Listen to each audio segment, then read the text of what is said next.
Hey there. So I got a question for the women of color out there. Do you ever find yourself thinking about how your cultural background or your family values or your spiritual beliefs or the color of your skin or your family's immigrant roots or the neighborhood you hung out when you were a kid, do you ever find yourself thinking about how those aspects of your experience might impact how you show up in terms of working with your colleagues and your clients?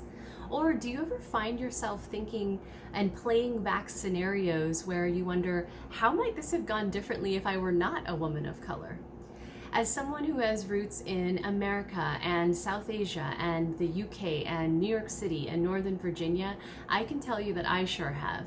And there are certain aspects of our experiences as women of color that we tend to push up against, and there's some aspects that we can embrace. While it doesn't define us and really define who we are as people, being a woman of color certainly affects how we decide to show up, how we decide to lead, and how we decide to get things done.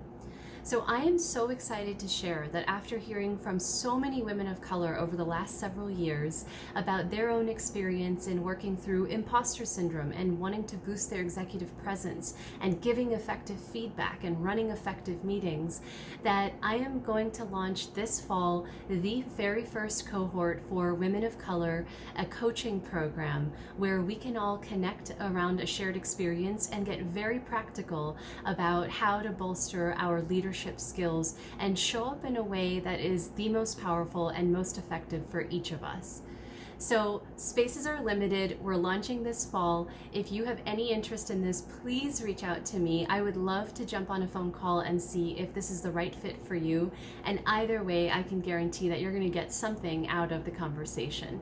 So book a consultation with me and let's get going.